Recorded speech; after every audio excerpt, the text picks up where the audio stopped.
Generation में micro computer हम लोगों ने सुना है। माइक्रो कंप्यूटर जो 8085 माइक्रो प्रोसेसर से बनाया गया था। माइक्रो प्रोसेसर 8085 के से माइक्रो कंप्यूटर बनाया गया था। सेकेंड जनरेशन में माइक्रो प्रोसेसर 8085 को यूज करके माइक्रो प्रोसेसर 8085 के साथ इनपुट आउटपुट डिवाइसेस और मेमोरी कनेक्ट करके माइक्रो कंप्यूटर डिजाइन किया गया था। इस माइक्रो कंप्यूटर में सबसे इंपॉर्टेंट पार्ट क्या होना चाहिए? माइक्रो कंप्यूटर में इंपॉर्टेंट पार्ट क्या होना चाहिए?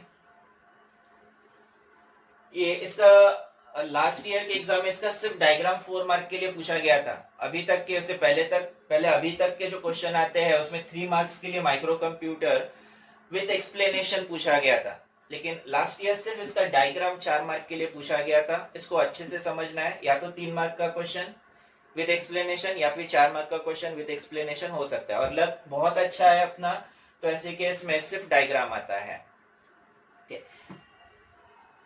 माइक्रो कंप्यूटर क्या इंपॉर्टेंट पार्ट होना चाहिए माइक्रो कंप्यूटर में?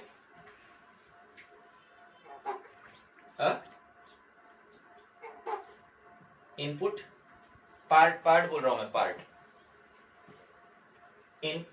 सबसे इंपॉर्टेंट पार्ट क्या होना चाहिए जिससे माइक्रो कंप्यूटर आइडेंटिफाई हो?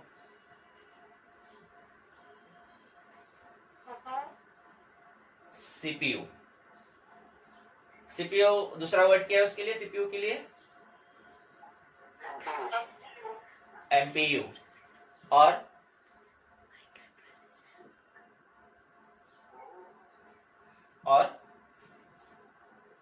सीपीयू, एमपीयू या फिर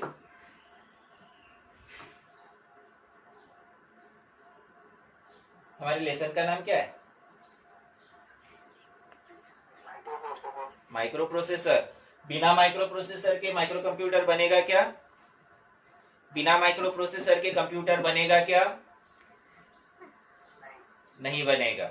विदाउट माइक्रो प्रोसेसर कंप्यूटर नहीं बनेगा, माइक्रो कंप्यूटर भी उसी तरह से विदाउट प्रोसेसर नहीं बनेगा। और अगर विदाउट प्रोसेसर बनता है तो उस माइक्रो कंप्यूटर को कोई मतलब नहीं है, उसको 0 मार्क्स दिए तब भी उसे हम लोग क्लेम नहीं कर सकते। नॉर्मली कंसीडर किया जाता है, बट एक आधा अगर वैल्यूअर है जो स्ट्रिक्ट चेकिंग करता है और उसने बोला कि इस माइक्रो कंप्यूटर का मेन पार्ट ही नहीं है, माइक्रो कंप्यूटर का मेन पार्ट ही नहीं है, इसमें माइक्रो प्रोसेसर ही नहीं है, और उसने पूरे 0 मार्क्स दिए तो कोई उसे क्लेम नहीं कर सकता है। इसलिए ध्यान रखना है, माइक्रो कंप्यूटर स्टार्ट करते वक्त हम लोग स्टार्ट करेंगे माइक्रो प्रोसेसर से। सबसे इंपॉर्टेंट पार्ट होगा इसमें माइक्रो प्रोसेसर।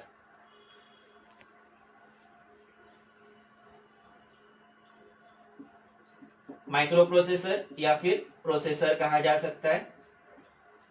माइक्रो प्रोसेसर, इस माइक्रो प्रोसेसर को ऑपरेशन के लिए जरूरत होती है क्लॉक सिग्नल की, क्लॉक फ्रीक्वेंसी। माइक्रो प्रोसेसर को ऑपरेशन के लिए जरूरत होती है क्लॉक फ्रीक्वेंसी की। माइक्रो प्रोसेसर की जैसे हम लोग हैंडसेट में भी देखते हैं, माइक्रो प्रोसेसर 1 गीगाहर्ट्ज 2 गीगाहर्ट्ज ऐसा कहा जाता है। 1 gigahertz 2 gigahertz is clock frequency of micro processor. 1 gigahertz clock frequency मतलब 1 million operations in 1 second. 1 gigahertz means 1 million operations in 1 second. Actually ये कैलकुलेशन होता है 1G।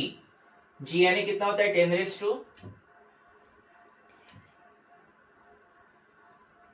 टू कितना होता है? G means 10 raise to 9 gigahertz. ये हो गया इसका फ्रीक्वेंसी। फ्रीक्वेंसी और टाइम एक दूसरे से रिलेट करता है। T इक्वल टू 1/f, तो ये आएगा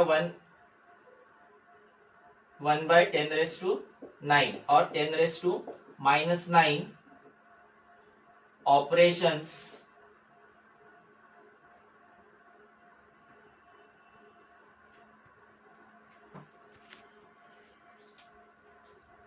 time required for one operation is 10 raised to -9। एक सेकेंड में 10 रेज़ टू 9 ऑपरेशंस परफॉर्म करता है, तो एक ऑपरेशन के लिए इसे लगेगा 10 रेज़ टू -9। 1 सेकेंड का इतना पार्ट लगेगा एक ऑपरेशन परफॉर्म करने के लिए। और ह्यूमन बीइंग कंपैरेटिवली फास्ट होता है, इससे भी ज्यादा ऑपरेशन कर सकता है। ह्यूमन बीइंग मतलब कौन? हम लोग नहीं आते ना उसमें? आते हैं हम लोग। कंप्यूटर अगर ह्यूमन बीइंग ने डिजाइन किया है तो हमारा जो फ्रीक्वेंसी है, हमारा जो क्लॉक फ्रीक्वेंसी है, ये माइक्रो प्रोसेसर की क्लॉक फ्रीक्वेंसी से काफी ज्यादा फ्रीक्वेंसी है। माइक्रो प्रोसेसर को इनपुट में डेटा चाहिए होता है, डेटा चाहिए होता है मीन्स इसको इनपुट चाहिए होता है। माइक्रो प्रोसेसर को डेटा चाहिए मतलब इनपुट चाहिए। इनपुट के लिए क्या डिवाइस यूज करते हैं हम लोग? कीबोर्ड यूज करते हैं। कीबोर्ड माइक्रो प्रोसेसर के साथ डायरेक्ट कनेक्ट नहीं होता है, बीच में यहां कनेक्ट होता है, इसको कीबोर्ड इंटरफेस बीच में लगता है, कीबोर्ड इंटरफेस।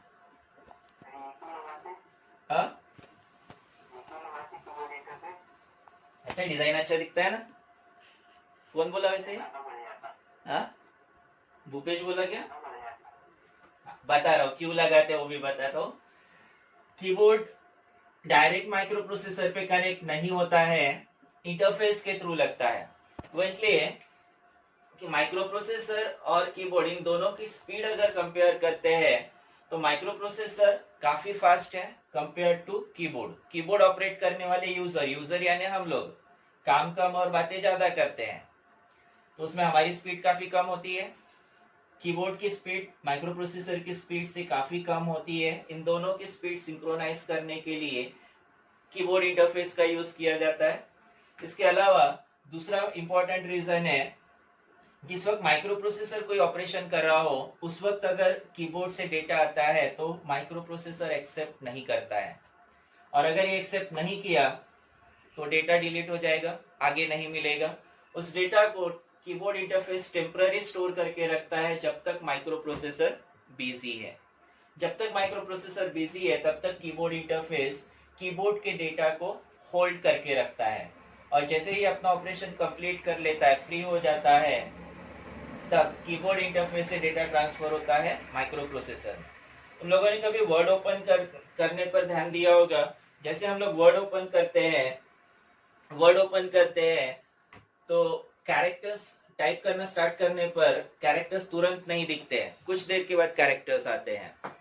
और इसलिए होता है कि जब हम लोग वर्ड ओपन करते हैं तो वर्ड ओपनिंग की जो प्रोसेस चल रही होती है उसी ड्यूरिंग स्क्रीन तो डिस्प्ले हो जाता है, लेकिन पूरा उसका प्रोसेस कंप्लीट नहीं होता है। और हम लोग जब टाइप करते हैं तो वो माइक्रो प्रोसेसर एक्सेप्ट नहीं करता है, वो उस ड्यूरिंग होता है कीबोर्ड इंटरफेस के पास। जैसे वर्ड का ओपनिंग हो जाता है, कंप्लीट हो जाता है, उसका प्रोसेसिंग कंप्लीट हो जाता है, फिर इंटरफेस के पास जितना डेटा है माइक्रो प्रोसेसर पे ट्रांसफर हो जाता है। इसको करके देखो, अगर आप लोगों ने किया नहीं है तो ये ऑपरेशन आज करके देखो। वर्ड ओपन करके तुरंत टाइप करना स्टार्ट करो, कैरेक्टर्स डिस्प्ले नहीं होते, थोड़ी देर बाद डिस्प्ले होते हैं। दो important reason keyboard interface connect करने के लिए। पहला रीजन क्या?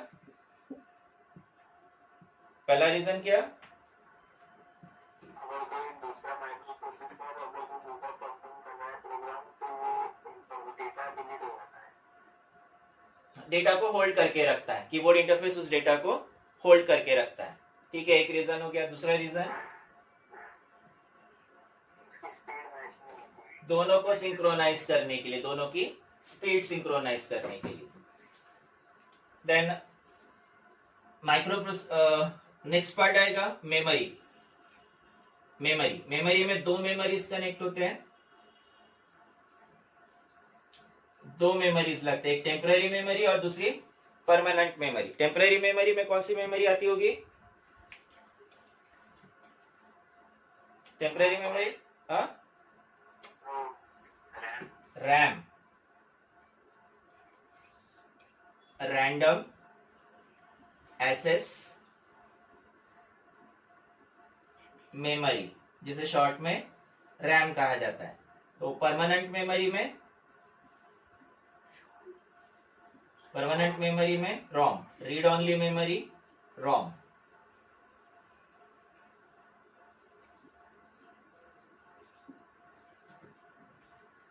इसे कहा जाता है रैम।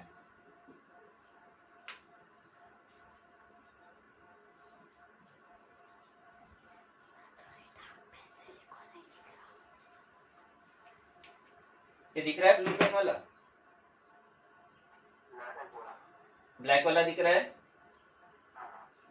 ठीक है, मैं ब्लैक से लिख देता हूँ इसको।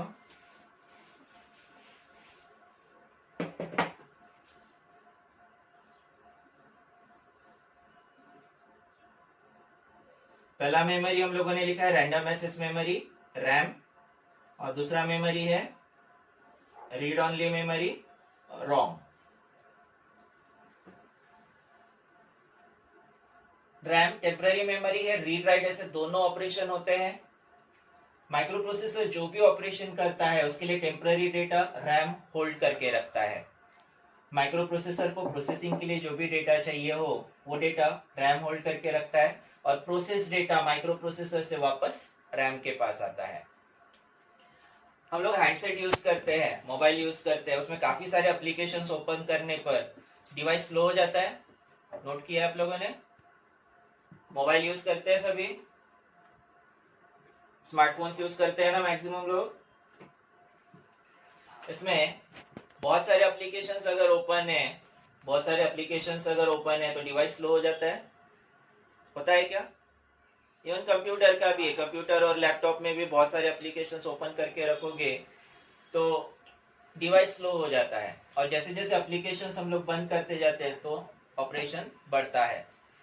ये रैम कंज्यूम होता है, जितना ज्यादा रैम कंज्यूम होगा उतना डिवाइस स्लो होते जाएगा। जितने एप्लीकेशंस, हर एप्लीकेशन को रैम की जरूरत होती है, हर एप्लीकेशन को रैम की जरूरत होती है। जितने ज्यादा एप्लीकेशंस ओपन करोगे उतना उतना रैम कंज्यूम होते जाएगा। प्रोसेसर को डेटा स्टोर करने के लिए जगह नहीं मिलेगी तो वेट करते रहेगा कि कब यहाँ से एप्लीकेशन कम होगा, मुझे जगह मिलेगी डेटा स्टोर करने के लिए, तब तक फिर वो प्रोसेस भी नहीं होता है, इसलिए डिवाइस स्लो लगता है। टेम्पररी डेटा जो माइक्रो प्रोसेसर के लिए चाहिए वो रैम में स्टोर होता है। इसके अलावा प्रोसेस डेटा भी माइक्रो प्रोसेसर से रैम में स्टोर किया जाता है, और यहाँ से फिर जब हम लोग सेव करते हैं, जिस वक्त सेव करते हैं उस वक्त फिर रैम से ट्रांसफर होता है परमानेंट मेमोरी में। परमानेंट मेमोरी यहाँ हार्ड डिस्क में ट्रांसफर होता है। रोम ये रीड ओनली मेमोरी कहा जाता है, इससे डेटा सिर्फ और सिर्फ रीड होता है, इसमें राइट ऑपरेशन नहीं होता है। रोम से डेटा सिर्फ रीड होता है। ये यूज किया जाता है कुछ परमानेंट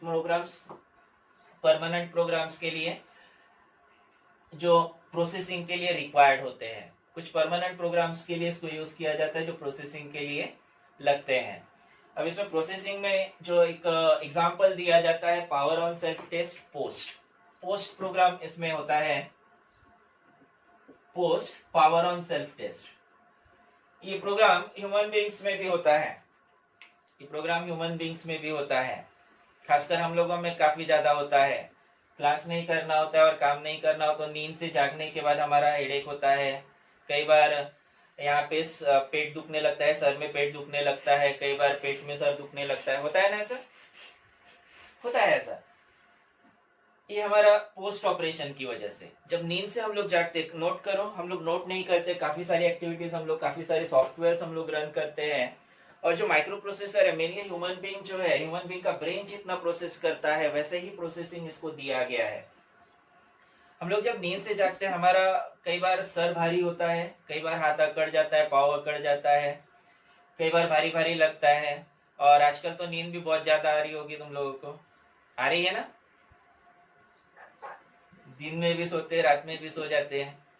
पढ़ाई के लिए पहला पेज शुरू किया तो सो जाते हैं हम लोग। ये होता है पोस्ट ऑपरेशन की वजह से। नोट करो, पोस्ट ऑपरेशन जब भी हम लोग नींद से जागते हैं, हमारे बॉडी में कहीं ना कहीं थोड़ा सा कुछ डिफेक्ट आता है। हमारा ब्रेन जैसे ही पोस्ट बोला है, power on self test. Power on मतलब नींद से जागना। जब हम लोग स्विच ऑन होते हैं, कंप्यूटर को जब स्विच ऑन करते हैं, वैसे जब हम लोग नींद से जागते हैं मतलब हम लोग स्विच ऑन हो रहे हैं, तो हमारा ब्रेन सबसे पहले हमारे बॉडी पार्ट्स को चेक करता है, कौन कौन से बॉडी पार्ट्स पे हम लोग, कौन कौन से बॉडी पार्ट सही तरीके से फंक्शनिंग है, और जहां कहीं भी प्रॉब्लम लग रहा है वहां पे ज्यादा कॉन्सेंट्रेट करता है, ब्लड फ्लो ज्यादा होता है, उधर कॉन्सेंट्रेशन ज्यादा होता है, उस वजह से वहां पे पेन आता है, थोड़ा सा तकलीफ होती है, और कुछ देर के बाद वो प्रोसेस नॉर्मल हो जाती है। सेम वैसे ही कंप्यूटर के साथ भी किया गया है। जब हम लोग कंप्यूटर या लैपटॉप या किसी डिवाइस को स्विच ऑन करते हैं तो उस डिवाइस में कौन कौन से पार्ट्स लगे हैं वो चेक होता है, कौन कौन से सॉफ्टवेयर उसमें है वो चेक होता है। इनिशियली तो हार्डवेयर चेक होता है, हार्डवेयर चेक को ही इसमें post power on self test कहा गया।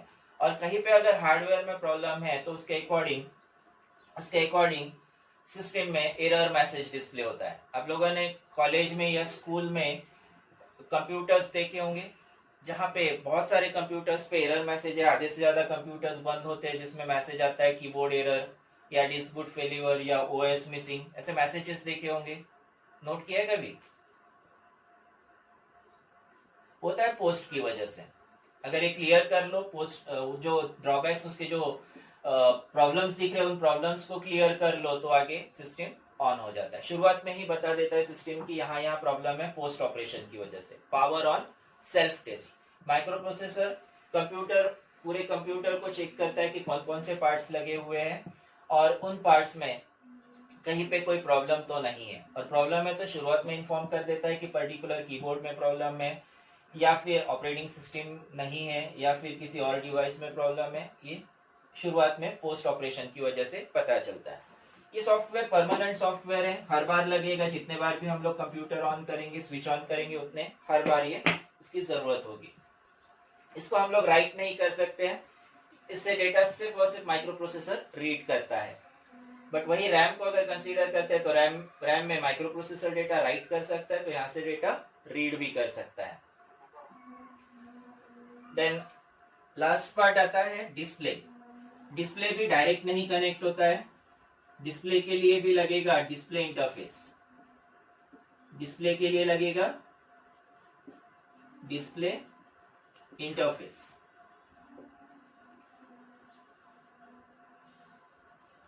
और ये डिस्प्ले होता है 7 सेगमेंट एलईडी डिस्प्ले। ये इस टाइप का डिस्प्ले ये देखा है आप लोगों ने, डिजिटल क्लॉक्स में होता है इस तरह का जो डिस्प्ले, इसे कहा जाता है 7 segment LED display. Traffic signals पे भी होता है 7 segment LED display. Micro computer में डिस्प्ले तो लगाया गया लेकिन स्क्रीन ऐसा जो हम लोग लैपटॉप या कंप्यूटर पे या हैंडसेट पे जैसा डिस्प्ले देखते हैं उस तरह का डिस्प्ले नहीं है। इसमें 7 सेगमेंट एलईडी डिस्प्ले है जो डिजिट्स डिस्प्ले करता है। यहां तक कोई डाउट?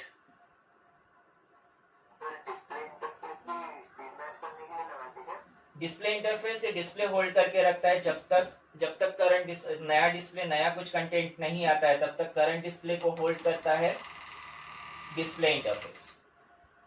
डिस्प्ले इंटरफेस कंटेंट्स को तब तक होल्ड करके रखता है जब तक माइक्रो प्रोसेसर इसमें नए कंटेंट्स नहीं सेंड करता है। अगर ये डिस्प्ले इंटरफेस नहीं होता है तो इससे फ्लैश होगा और ऑफ हो जाएगा। और कुछ? मेरे ख्याल से और कोई डाउट नहीं आना चाहिए, बट फिर से एक बार देखते हैं। जैसे हम लोगों ने स्टार्ट किए थे, कहां से स्टार्ट किए थे? माइक्रो प्रोसेसर से। कहां से स्टार्ट किए थे? माइक्रो प्रोसेसर से। माइक्रो प्रोसेसर इंपॉर्टेंट पार्ट है, डायग्राम को ध्यान में रखते वक्त इसी से ध्यान में रखो, अच्छे से ध्यान में रहेगा। माइक्रो प्रोसेसर को इनपुट चाहिए, इनपुट के लिए कीबोर्ड, इनपुट डिवाइस में कीबोर्ड, लेकिन ये डायरेक्ट कनेक्ट होगा क्या? इसको लगेगा कीबोर्ड इंटरफेस। कीबोर्ड इंटरफेस दो रीजंस इसके, दो इंपॉर्टेंट रीजंस। एक तो इन दोनों को सिंक्रोनाइज करने के लिए, दूसरा जिस वक्त माइक्रो प्रोसेसर बिजी है उस वक्त कीबोर्ड इंटरफेस कीबोर्ड के डेटा को होल्ड करके रखता है।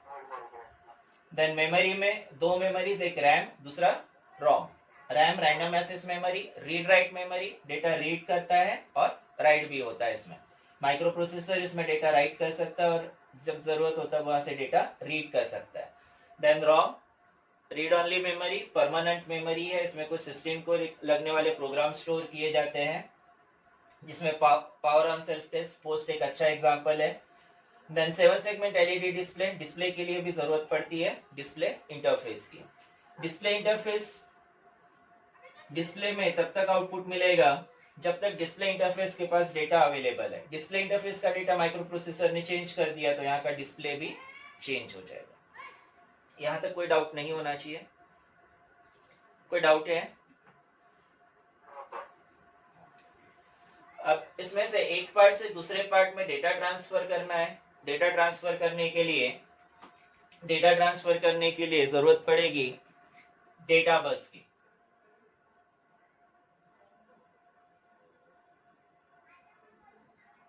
डेटा ट्रांसफर करने के लिए जरूरत पड़ेगी डेटा बस की। ये कलर दिख रहा है ठीक से?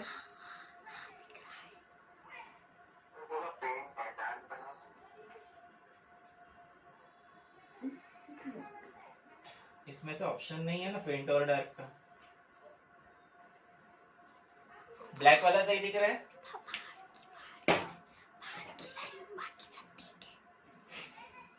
ठीक है, इसे ब्लैक से ही बनाते हैं, बट ब्लैक से थोड़ा सा कॉम्प्लिकेटेड लगेगा। वो आगे बनने के बाद ज्यादा बहुत सारी लाइंस हो जाती है, तो कौन कौन सी लाइंस काय की है समझ में नहीं आता है।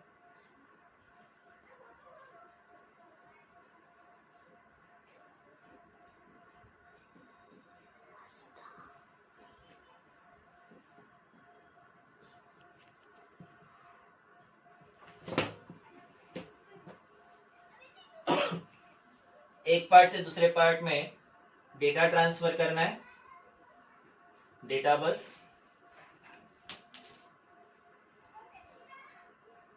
एक पाइप बनता है इसका 8 बिट का होने की वजह से। डेटा बस है 8 बिट का।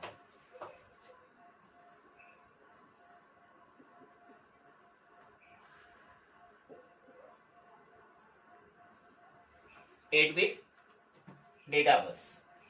अब यहाँ कीबोर्ड इंटरफेस, इससे डेटा आउटपुट में जाएगा कि इनपुट में आएगा?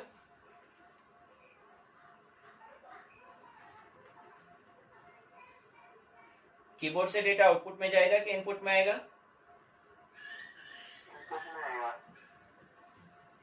कीबोर्ड से डेटा आउटपुट में जाना चाहिए। ये डिवाइस इनपुट डिवाइस है, डिवाइस इनपुट डिवाइस है, लेकिन यहां से डेटा जब बाहर आएगा तभी माइक्रो प्रोसेसर के पास जाएगा। यानी कीबोर्ड इंटरफेस किस तरह का डिवाइस हो गया? यहाँ पे कैसे आ गया? यहाँ से डेटा आउटपुट में जाएगा। देन माइक्रो प्रोसेसर के पास डेटा इनपुट आएगा, आउटपुट जाएगा। कैसा ऑपरेशन होगा? इनपुट आउटपुट दोनों होना चाहिए। इनपुट आउटपुट दोनों होना चाहिए। इनपुट में डेटा आएगा, प्रोसेस होके आउटपुट में जाएगा। देन रैम, क्या ऑपरेशन होगा इनपुट की आउटपुट? रैम यानी कौन सी मेमोरी? रैम यानी परमानेंट है, टेम्पररी मेमोरी है, रीड राइट मेमोरी है, रीड राइट मेमोरी है।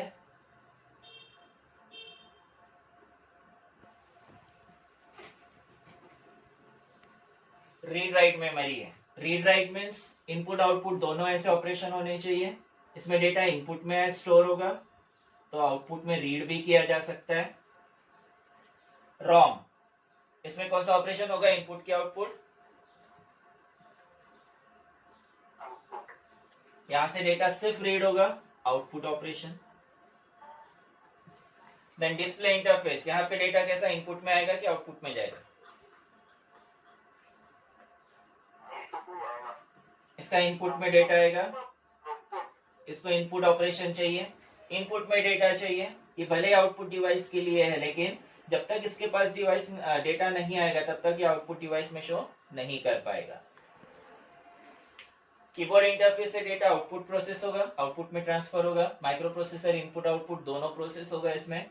रैम में रीड राइट दोनों ऑपरेशन होते हैं, मतलब इनपुट और आउटपुट दोनों ऑपरेशन होगा। रोम से डेटा सिर्फ रीड होता है, आउटपुट होगा। डिस्प्ले के पास सिर्फ इनपुट में आएगा, यहाँ से डेटा कोई वापस नहीं जाएगा, लेकिन इसके पास जब तक डेटा नहीं आएगा तब तक वो आउटपुट में डिस्प्ले नहीं होगा। Then keyboard interface, microprocessor, RAM, ROM और डिस्प्ले इंटरफेस, ये सभी आईसीस के फॉर्म में होते हैं। Keyboard interface, microprocessor, RAM, ROM और डिस्प्ले इंटरफेस, ये सभी आईसीस के फॉर्म में मिलते हैं। आईसीस के फॉर्म में होने की वजह से इनको एड्रेस दिया होता है। किसी का माइक ऑन है,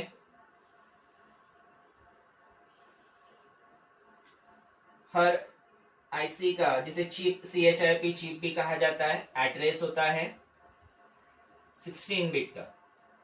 एड्रेस होता है 16 बिट का। डेटा कितने बिट्स का होता है? डेटा बस कितने बिट्स का है?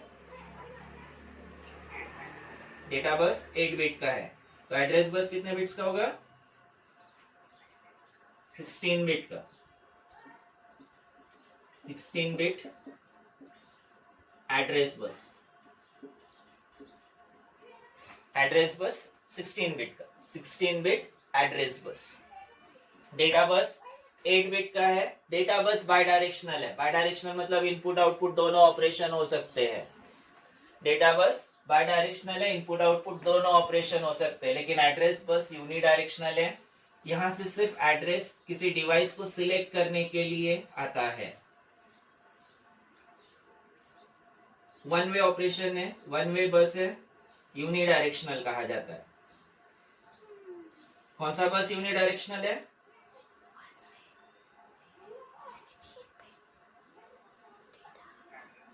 एड्रेस बस यूनि डायरेक्शनल है, डेटा बस बाई डायरेक्शनल है। इसमें सिर्फ डेटा आता है किसी एक चिप को सिलेक्ट करने के लिए, और एड्रेसेस जनरेट होते हैं, एड्रेसेस जनरेट होते हैं एड्रेस डिकोडर से।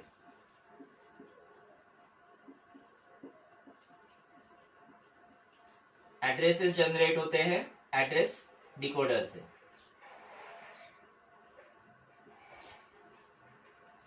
एड्रेस जनरेट होता है एड्रेस डिकोडर से। ये डिकोडर से डिकोडर के through micro processor addresses generate करता है और इन आईसीज में से किसी आईसी को सिलेक्ट करता है।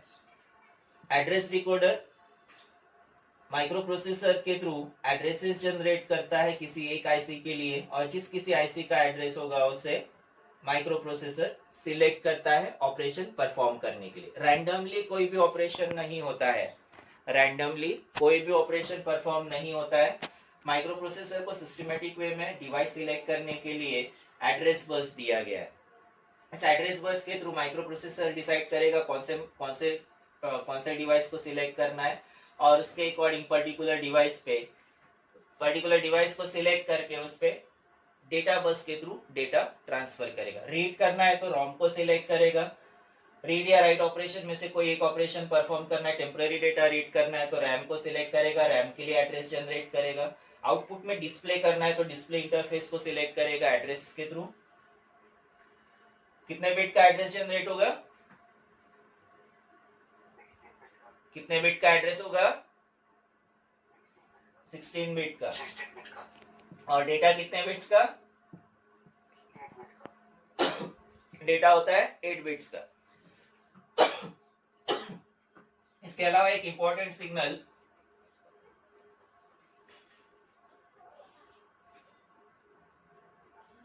जो इन सभी कंपोनेंट्स में कनेक्ट होता है, सभी आईसीज में आता है, इसे कहा जाता है कंट्रोल सिग्नल और कंट्रोल बस। कंट्रोल सिग्नल और कंट्रोल बस इतना रिक्वायर्ड पार्ट है, इसमें थोड़ा सा और है, लेकिन अगर और लाइंस बनाऊंगा तो ये कॉम्प्लिकेट हो जाएगा। एक बार फिर से इसको अच्छे से समझते हैं। हम लोगों ने स्टार्ट किए थे माइक्रो प्रोसेसर से। माइक्रो प्रोसेसर मेन पार्ट है माइक्रो कंप्यूटर का। हम लोग पढ़ रहे हैं यहाँ पे माइक्रो कंप्यूटर।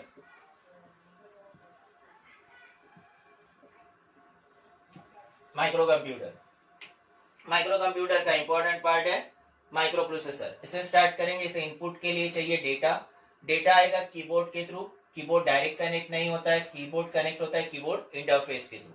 कीबोर्ड से डेटा इंटरफेस में आएगा और यहां से आगे फिर डेटा बस के थ्रू माइक्रो प्रोसेसर के पास ट्रांसफर होगा। मेमोरी में दो मेमोरीज, एक रैम मेमोरी, दूसरी रोम मेमोरी, एक रीड राइट मेमोरी और एक सिंपली रीड मेमोरी, एक टेम्पररी मेमोरी और एक परमानेंट मेमोरी। इसमें भी डेटा आता है डेटा बस के थ्रू। 8 बिट डेटा बस है। आउटपुट के लिए हम लोगों ने लगाया 7 segment LED display. 7 segment LED display connect होता है डिस्प्ले इंटरफेस के साथ। देन एक कंपोनेंट्स एक आईसी से दूसरे आईसी में या एक चिप से दूसरे चिप में डेटा ट्रांसफर करने के लिए 8 बिट का डेटा बस है। और किसी एक चिप को किसी एक आईसी को सिलेक्ट करने के लिए यूज होता है एड्रेस ट्रांसफर होता है, एड्रेस जनरेट होता है एड्रेस डिकोडर के थ्रू और ट्रांसफर होता है एड्रेस बस के थ्रू। 16 बिट का एड्रेस बस और 8 बिट का डेटा बस। इसके अलावा सिंगल लाइन का बस है जिसे कंट्रोल बस कहा जाता है। सिंगल लाइन का बस जिसे कंट्रोल बस कहा जाता है, ये सभी पार्ट्स में कनेक्ट होता है कंट्रोल सिग्नल्स के लिए। Micro processor address bus address generate करने के साथ साथ कंट्रोल सिग्नल भी सेंड करता है कि डेटा यहाँ से रीड करना है या फिर राइट करना है। जब तक माइक्रो प्रोसेसर ये नहीं बताएगा कि इसमें से डेटा रीड करना है, ये डिवाइस सिलेक्ट होने के बाद भी या आईसी सिलेक्ट होने के बाद भी इसमें से ऑपरेशन नहीं होगा। ये डिवाइस को सिलेक्ट करने के लिए एड्रेस सफिशिएंट है, लेकिन एड्रेस आने के बाद भी इसमें से क्या ऑपरेशन परफॉर्म करना है वो कौन बताएगा?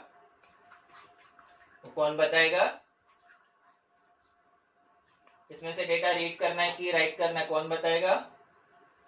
कौन सा सिग्नल बताएगा? कंट्रोल सिग्नल या control bus. Micro processor addresses देके ये सभी इनमें से किसी भी डिवाइस को सिलेक्ट कर सकता है, लेकिन कौन सा डिवाइस में क्या ऑपरेशन परफॉर्म करना है वो डिसाइड होता है कंट्रोल सिग्नल या कंट्रोल बस के थ्रू। कुछ लोग डायग्राम बना रहे हैं, इसको डायग्राम को कंप्लीट कर लो, फिर इसको थोड़ा सा और एक साइड इधर पावर सप्लाई और इधर एक और सिग्नल कनेक्ट करना है। वो लगने के बाद थोड़ा सा कॉम्प्लिकेट लगता है। यहाँ इतने में कोई डाउट है? यहाँ इतने में कोई डाउट है? पॉज कर। तो ऑपरेट होने के लिए पावर सप्लाई की जरूरत होती है। इन सभी पार्ट्स को ऑपरेट होने के लिए जरूरत होती है पावर सप्लाई। यहां लगेगा पावर सप्लाई,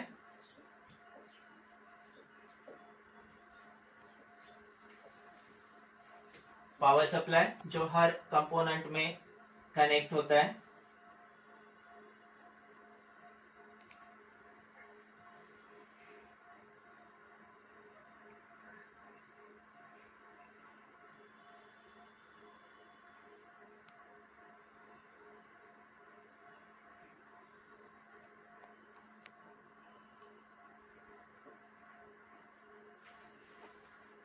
पावर सप्लाई, यहाँ से पावर सप्लाई ये सभी पार्ट्स में कनेक्ट होता है। पावर सप्लाई हर किसी को जरूरत होती है पावर सप्लाई की। और इस तरफ से इस एंड से एड्रेस डिकोडर के साथ एक और सिग्नल जनरेट होता है, एक और सिग्नल की जरूरत होती है चिप सिलेक्ट सिग्नल। ये नहीं दिख रहा है? नहीं दिखेगा उनको, तुमने बहुत इधर। एक मिनट, कैमरा थोड़ा सा इधर ये कर दे तो दिखेगा। नहीं सर, कैमरा नहीं, बोर्ड भी नहीं दिख रहा। इस साइड का बोर्ड नहीं दिख रहा? कुछ भी नहीं दिख रहा। ये साइड का अभी दिख रहा है? नेटवर्क इशू है शायद। छोड़ के वापस आने को बोलो। मेरे को नहीं दिख रहा है, मेरे को कोई भी नहीं कुछ भी नहीं दिख रहा। किसको नहीं दिख रहा? सर मैं रुद्राक्ष आचार्य। वापस से कनेक्ट कर, बाहर निकल के वापस से कनेक्ट कर उसको। मीटिंग वापस कनेक्ट कर। मीटिंग लीव कर।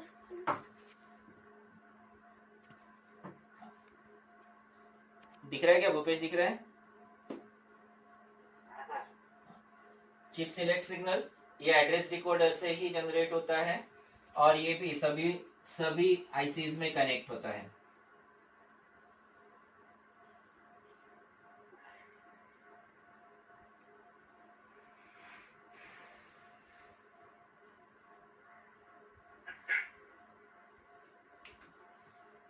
हम लोगों ने एड्रेस बस डेटा बस बनाए थे। डेटा बस के साइड में पावर सप्लाई वाला पिन कनेक्ट किया, पावर सप्लाई लगाया सभी को, और इधर एड्रेस डिकोडर से चिप सिलेक्ट सिग्नल कनेक्ट किया है हर कंपोनेंट को। जैसे कंट्रोल बस का रोल है सेम उसी तरह से चिप सिलेक्ट एड्रेस डिकोडर से एड्रेस ट्रांसफर होगा और साथ साथ में चिप सिलेक्ट सिग्नल आता है। जब तक ये चिप सिलेक्ट सिग्नल नहीं मिलेगा तब तक ये डिवाइस सिलेक्ट नहीं होता है। Address micro processor address generate करता है, एड्रेस बस के कंट्रोल बस कौन सा ऑपरेशन परफॉर्म करना है वो डिसाइड करता है। ठीक है।